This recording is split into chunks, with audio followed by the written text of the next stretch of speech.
नमस्कार, जनपद न्यूज में आपका स्वागत है। देश दुनिया की तमाम खबरों के साथ मैं हूं हेमेंद्र सिंह। यूपी के मुख्यमंत्री योगी आदित्यनाथ दिव्य व भव्य कुंभ के समापन समारोह में हिस्सा लेंगे और मंगलवार को प्रयागराज में शाम करीब 5:30 बजे मीडिया को संबोधित करेंगे। समारोह में कुंभ को शानदार ढंग से संभव बनाने के लिए अफसरों को सम्मानित किया जाएगा। इस मौके पर प्रदेश के राज्यपाल राम नाईक व अन्य मंत्रीगण उपस्थित रहेंगे। 15 जनवरी को शुरू हुआ कुंभ 4 मार्च को समाप्त हो गया है। केंद्र की मोदी व प्रदेश की योगी सरकार ने कुंभ के आयोजन को अभूतपूर्व बनाने के लिए हर संभव प्रयास किए। यह सरकार की कोशिशों का ही नतीजा रहा कि करोड़ों लोगों के आने के बावजूद कोई अप्रिय घटना सुनने को नहीं मिली। प्रशासन ने कुंभ की ब्रांडिंग से लेकर पूरा होने तक हर स्तर पर नजर रखी। कुंभ में प्रधानमंत्री नरेंद्र मोदी, मुख्यमंत्री योगी आदित्यनाथ से लेकर मंत्रीगण और कई हस्तियों ने स्नान किया। प्रधानमंत्री नरेंद्र मोदी ने सोमवार को गुजरात के अहमदाबाद में मेट्रो के पहले फेज का उद्घाटन किया। साथ ही अहमदाबाद के दूसरे फेज का शिलान्यास भी किया। इसके साथ ही पीएम ने वन पेंशन वन कार्ड को भी लॉन्च किया। इस कार्ड का उपयोग यात्रा के किसी भी तरीके बस, मेट्रो, लोकल ट्रेन के लिए कर पाएंगे। इस अवसर पर पीएम मोदी ने विपक्षियों पर निशाना साधते हुए कहा कि आज लोग ऐसे बयान दे रहे हैं जिस पर पाकिस्तान में तालियां बज रही हैं, पर मैं रुकने वाला नहीं हूं। चुन चुन के बदला लेना मेरी फितरत है। उन्होंने कहा कि मोदी की बातों पर विवाद करो ना करो, पर सेना पर विवाद क्यों कर रहे हो? मोदी आतंकियों को घर में घुस के मारेगा।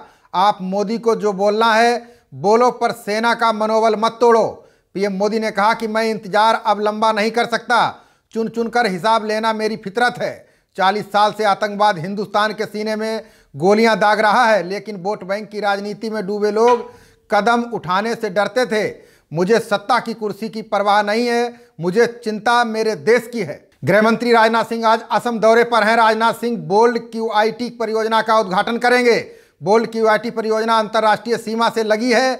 यहां मौजूद लोगों को संबोधित भी करेंगे। मोदी सरकार के खिलाफ कांग्रेस भी सपा बसपा गठबंधन में शामिल होने की तैयारी में है। बताया जा रहा है कि कांग्रेस पार्टी ने सपा बसपा गठबंधन में शामिल होने के लिए लखनऊ, कानपुर, धरौरा, फर्रुखाबाद, रायबरेली, अमेठी, सुल्तानपुर, पडरौना, मुरादाबाद, अलीगढ़, सहारनपुर, गाजियाबाद, बाराबंकी, गोंडा व वाराणसी लोकसभा सीट की मांग की है। वहीं यूपी में सपा बसपा गठबंधन कांग्रेस को 10 से अधिक सीटें देने के लिए तैयार दिखाई नहीं दे रहा है। अखिलेश यादव और जयंत चौधरी की आज प्रेस कॉन्फ्रेंस सपा प्रदेश कार्यालय में हो सकती है। सपा बसपा गठबंधन में RLD में शामिल होने का आज ऐलान भी हो सकता है। अखिलेश यादव और जयंत चौधरी संयुक्त रूप से प्रेस वार्ता में घोषणा कर सकते हैं। सपा बसपा गठबंधन में RLD को 3 सीटें मिलने की उम्मीद जताई जा रही है। गठबंधन में राष्ट्रीय लोकदल को बागपत, मुजफ्फरनगर और मथुरा लोकसभा सीट देने पर सपा और बसपा ने लगभग फैसला कर लिया है। BSP से पूर्व सांसद कैसर जहां ने कांग्रेस का दामन थाम लिया है। प्रियंका गांधी ने कैसर जहां को पार्टी की सदस्यता दिलाई। कैसर जहां के पति जसमीर अंसारी ने भी कांग्रेस की सदस्यता ली है। बताया जा रहा है कि टिकट कटने के चलते कैसर जहां ने यह निर्णय लिया है। वो सीतापुर से BSP की पूर्व सांसद रही हैं। दिल्ली में कांग्रेस नेता RPN सिंह ने अमित शाह के बयान पर पलटवार किया है। उन्होंने कहा कि सेना का राजनीतिकरण किया जा रहा है। कांग्रेस को BJP ने दोषी ठहराया। RPN सिंह ने कहा कि राहुल गांधी ने सेना के साथ खड़े होने की बात कही, उन्होंने सेना पर कभी उंगली नहीं उठाई। अखिलेश यादव ने ट्वीट कर भाजपा के कार्यकर्ताओं पर जमकर हमला बोला। उन्होंने कहा कि भाजपा के लोग सेना की वर्दी पहनकर चुनावी सभाओं और यात्राओं पर निकल रहे हैं। उनके इस कृत्य के कारण आम भारतीय ही नहीं, भाजपा के कट्टर समर्थकों का भी सिर नीचा हो रहा है। पूरी दुनिया में भाजपा की वजह से भारत की छवि धूमिल हो रही है। भाजपा को इसके लिए सेना और देश से माफी मांगनी चाहिए। अखिलेश यादव ने ट्वीट किया है कि समाजवादी पार्टी भाजपा सरकार द्वारा शिक्षण संस्थानों में लागू आरक्षण विरोधी 13 पॉइंट रोस्टर प्रणाली के सख्त विरोध में है। अखिलेश यादव ने लिखा है कि दलित, OBC, पिछड़ा, कमजोर, वंचित सभी विरोध कर रहे हैं। ये नीति संविधान की उपेक्षा व अवहेलना है।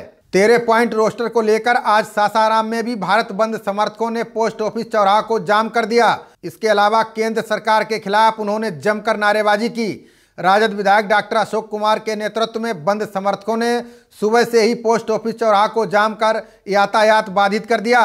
भारत बंद में भीम आर्मी के युवाओं के अलावा RLSP सहित अन्य विपक्षी दल भी शामिल हैं। बंद समर्थकों ने सासाराम के विभिन्न सड़कों पर घूम घूम कर दुकानों को भी बंद कराया। राजद के विधायक डॉक्टर अशोक ने कहा कि सरकार गरीबों के साथ हमकारी कर रही है तथा अमीर और अमीर होते जा रहे हैं, गरीब परेशान है।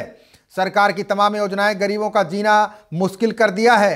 13 पॉइंट रोस्टर सहित अन्य मुद्दों को लेकर आज पूरा भारत बंद है। नरेंद्र मोदी खत्म कर रहे हैं और उन लोग को आरक्षण दिया जा रहा है जिन लोग को जरूरत नहीं है। हमारे आरक्षण से कार करके जो दे रहे हैं आरक्षण नरेंद्र मोदी, पूरा देश उसका विरोध करता है और उसी के लिए हम लोग जाम लगाए हुए हैं। और देश में हम लोग की मांग है कि जाति जनगणना हो, जिसकी जितने जनसंख्या उतनी उसकी हिस्सेदारी, यही हम लोग की मांग है। और 13 रोस्टर जो नरेंद्र मोदी देश में लगा करके यूनिवर्सिटियों में ओबीसी हर जगह पिछड़े का आरक्षण मुसलमानों का जो खत्म कर रहे हैं, उसके हम लोग विरोध नहीं बंद किए हुए हैं। और संविधान खतरे में है।